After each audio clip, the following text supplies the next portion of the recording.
Nursing ഡയറക്ടറിന്റെ പുതിയൊരു വീഡിയോയിലേക്ക് ഏവർക്കും സ്വാഗതം. BSc നഴ്സിംഗ് അല്ലെങ്കിൽ ജനറൽ നഴ്സിംഗ് താല്പര്യമില്ലാത്ത കുട്ടികൾ നിരവധിയായിട്ട് ചൂസ് ചെയ്യുന്ന മറ്റൊരു പ്രൊഫഷനാണ് പാരാമെഡിക്കൽ കോഴ്സുകൾ അല്ലെങ്കിൽ അലൈഡ് ഹെൽത്ത് സയൻസസിന് കീഴിലുള്ള നിരവധിയായിട്ട് വരുന്ന കോഴ്സുകൾ. അപ്പോൾ നമുക്കറിയാം, ഒരു ഹോസ്പിറ്റലിൽ നഴ്സസിനോടൊപ്പം തന്നെ പാരാമെഡിക്കൽ സ്റ്റാഫുകളുടെയും ആവശ്യം വളരെയധികം ഉയർന്നതാണ്. പക്ഷേ എങ്കിൽ നമ്മൾ ഓരോ കോഴ്സുകളും തിരഞ്ഞെടുക്കുമ്പോൾ അതിന്റെ ക്വാളിറ്റി, അഫിലിയേഷൻസ് ഇതെല്ലാം വളരെയധികം ഇമ്പോർട്ടന്റ് ആയിട്ട് ശ്രദ്ധിക്കേണ്ടതാണ്. കാരണം പല കുട്ടികൾക്കും ഒത്തിരി അബദ്ധങ്ങളിലേക്ക് പോകാനുള്ള സാധ്യതകൾ ഈ പാരാമെഡിക്കൽ കോഴ്സുകൾ ചൂസ് ചെയ്യുമ്പോൾ ഉണ്ടാവാറുണ്ട്. അതിൽ വളരെ ഇമ്പോർട്ടന്റ് ആയിട്ടുള്ള ഏതാനും ചില ഇൻഫർമേഷൻസ് ആണ് ഈ വീഡിയോയിലൂടെ നമ്മൾ പങ്കുവെക്കുന്നത്. അപ്പോൾ ഏറ്റവും ആദ്യം നമ്മൾ ശ്രദ്ധിക്കേണ്ട ഒരു കാര്യം, കേരളത്തിൽ DMEയുടെ കീഴിലാണ് മിക്കവാറും വരുന്ന എല്ലാ പാരാമെഡിക്കൽ കോഴ്സുകളും ഫംഗ്ഷൻ ചെയ്യുന്നത്. അത് ഡിപ്ലോമ ആയാലും ഡിഗ്രി കോഴ്സുകളായാലും DMEയുടെ കൺട്രോളിലും, അതുപോലെ തന്നെ ഡിഗ്രി കോഴ്സ് ആണെന്നുണ്ടെങ്കിൽ അത് യൂണിവേഴ്സിറ്റിയുടെ കേരള യൂണിവേഴ്സിറ്റി ഓഫ് ഹെൽത്ത് സയൻസസിന്റെ കീഴിലുമാണ് പ്രവർത്തിക്കുക. ഇപ്പൊ നമുക്കറിയാം, ഇപ്പോൾ നിലവിലത്തെ സിറ്റുവേഷനിൽ LBS വഴിയൊക്കെ ആണെങ്കിലും BSc നഴ്സിംഗിനും BSc പാരാമെഡിക്കൽ കോഴ്സുകൾക്ക് ആപ്ലിക്കേഷൻസ് ഇൻവൈറ്റ് ചെയ്തിട്ടുണ്ട്. അതുപോലെ തന്നെ ഏകദേശം ഒരു മാസം അല്ലെങ്കിൽ ജൂലൈ മാസത്തോടുകൂടി തന്നെ പാരാമെഡിക്കൽ ഡിപ്ലോമ കോഴ്സുകളിലേക്കും ആപ്ലിക്കേഷൻസ് ഇൻവൈറ്റ് ചെയ്യുന്നതാണ്. നമ്മൾ ഒരു കാര്യം ശ്രദ്ധിക്കേണ്ടത്, നമ്മൾ ഇതിന്റെ അഫിലിയേഷൻസ് വളരെയധികം ഇമ്പോർട്ടന്റ് ആണ്. അപ്പോൾ നിങ്ങളുടെ ഡിപ്ലോമ കോഴ്സുകളാണ് നിങ്ങൾ പഠിക്കുവാൻ ആഗ്രഹിക്കുന്നതെങ്കിൽ DMEയുടെ കീഴിൽ പ്രവർത്തിക്കുന്ന കോളേജുകളാണോ എന്നുള്ളത് മേക്ക് ഷുവർ ചെയ്യേണ്ടതായിട്ടുണ്ട്.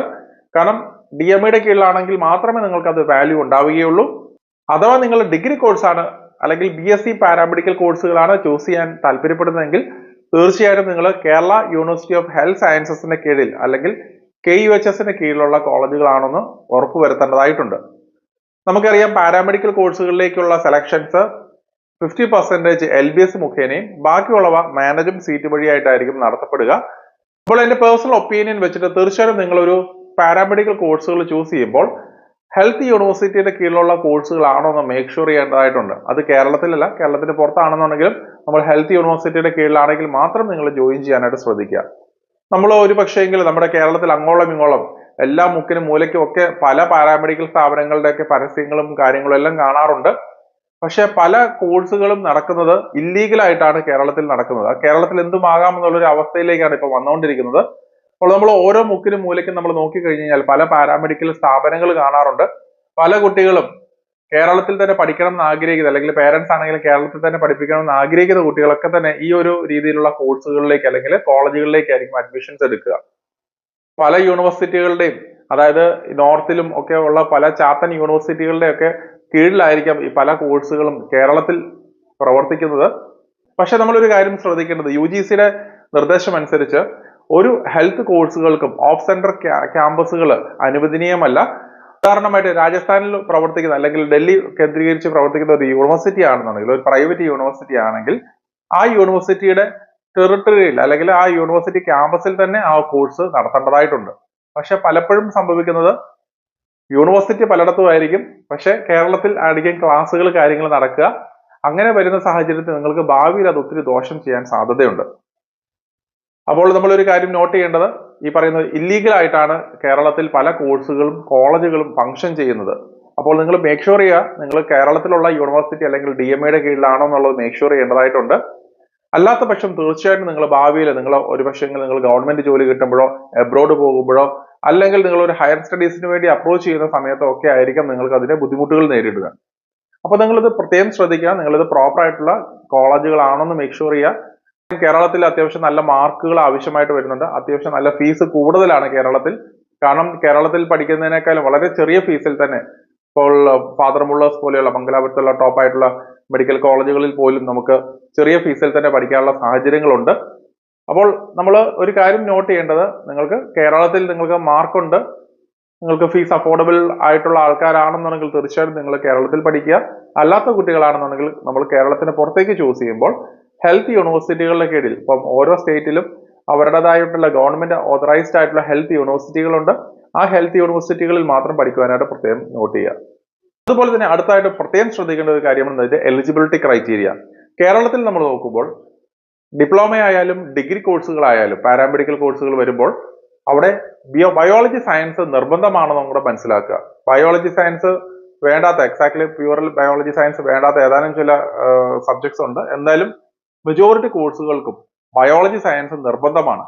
പലപ്പോഴും സംഭവിക്കുന്ന പല കുട്ടികളും കൊമേഴ്സ് ഹ്യൂമാനിറ്റീസ് ബാക്ക്ഗ്രൗണ്ടിൽ +2 കഴിഞ്ഞ് ഈ പറയുന്ന നേരത്തെ ഞാൻ സൂചിപ്പിച്ച പല ചാത്തൻ യൂണിവേഴ്സിറ്റികളുടെ കീഴിൽ ഡിപ്ലോമ പഠിച്ച് വീണ്ടും ലാറ്ററൽ എൻട്രിക്ക് വേണ്ടിയൊക്കെ ശ്രമിക്കുന്ന സമയത്ത് പലപ്പോഴും ഈ ഒരു ബുദ്ധിമുട്ടുകൾ നേരിടാറുണ്ട്. അതുപോലെ തന്നെ പല കോഴ്സുകൾ ഇപ്പോൾ കഴിഞ്ഞ ദിവസം എന്നെ ഒരു പേരന്റ് വിളിച്ചിട്ട് പറഞ്ഞത് ഏതോ ഈ യൂണിവേഴ്സിറ്റിയുടെ കീഴിൽ ബിവോക് കോഴ്സുകളായിട്ട് നിരവധി തട്ടിപ്പുകൾ കാര്യങ്ങൾ നടക്കുന്നുണ്ട്. അപ്പൊ ബിവോക് കോഴ്സുകളിൽ നഴ്സിംഗ് ഉൾപ്പെട്ടിട്ടുണ്ടെന്നുള്ളതാണ് ഏറ്റവും വലിയൊരു രസകരമായ ഒരു അവസ്ഥ. അപ്പോൾ ബിവോക് നഴ്സിംഗ് കോഴ്സുകൾ പഠിച്ച കുട്ടികളായിക്കോട്ടെ, BSc നഴ്സിംഗ് തുല്യമാണെന്നൊക്കെ പറഞ്ഞിട്ടാണ് പലരും ഈ ക്യാമ്പസുകളൊക്കെ അല്ലെങ്കിൽ പല ഏജൻസികളും അത് അഡ്മിഷൻസ് എടുക്കുന്നത്. അപ്പൊ ഇങ്ങനെയുള്ള കോഴ്സുകളൊന്നും വാലിഡ് അല്ല എന്നുള്ളത് നിങ്ങൾ പ്രത്യേകം മനസ്സിലാക്കേണ്ടതായിട്ടുണ്ട്. അപ്പോൾ പ്രോപ്പർ ആയിട്ടുള്ള അഫിലിയേറ്റഡ് ആയിട്ടുള്ള ഇൻസ്റ്റിറ്റ്യൂഷൻസ്, അത് കേരളത്തിലായാലും കേരളത്തിന് പുറത്തായാലും നല്ല കോളേജുകളിൽ നിങ്ങൾ അംഗീകാരമുള്ള കോളേജുകളിൽ പഠിക്കുവാനായിട്ട് പ്രത്യേകം ശ്രദ്ധിക്കുക. അപ്പോൾ നിരവധിയായിട്ടുള്ള പാരാമെഡിക്കൽ കോഴ്സുകളുണ്ട്. ഇവിടെ നമ്മൾ പഠിക്കുമ്പോൾ റെപ്യൂട്ടേഷൻ വളരെയധികം ഇമ്പോർട്ടന്റ് ആണ്. അഫിലിയേഷൻസ് ഞാൻ ഓൾറെഡി പറഞ്ഞു വളരെയധികം ഇമ്പോർട്ടന്റ് ആയിട്ടുള്ള ഒരു കാര്യമാണ്. അതുപോലെ തന്നെ നമ്മൾ പഠിക്കുന്ന സ്ഥാപനങ്ങളിൽ ഹോസ്പിറ്റൽ ബേസ്ഡ് ആയിട്ടുള്ള സ്ഥാപനങ്ങളാണെന്നുള്ള മേക്ക് ഷുവർ ചെയ്യുക. ഇപ്പോൾ നമ്മൾ ഒരു കാര്യം ശ്രദ്ധിക്കേണ്ടത്, നമ്മൾ ഇപ്പോൾ ഓപ്പറേഷൻ തിയേറ്റർ ടെക്നോളജി, MIT അങ്ങനെയുള്ള കോഴ്സുകളൊക്കെ നമ്മൾ ചൂസ് ചെയ്യുമ്പോൾ പല കോളേജുകളിലും വേണ്ടത്ര ഫെസിലിറ്റീസ് അല്ലെങ്കിൽ ഹോസ്പിറ്റൽ ഫെസിലിറ്റീസ് ഒന്നും പ്രോപ്പറായിട്ട് ഉണ്ടാവുകയില്ല. അപ്പോൾ ഏറ്റവും ലേറ്റസ്റ്റ് ആയിട്ടുള്ള ടെക്നോളജീസ് യൂസ് ചെയ്യുന്ന ടോപ്പ് ലെവൽ ആയിട്ടുള്ള റെപ്യൂട്ടേഷൻ ഉള്ള ഇൻസ്റ്റിറ്റ്യൂഷൻസിൽ പഠിക്കുവാനായി പ്രത്യേകം ശ്രദ്ധിക്കുക.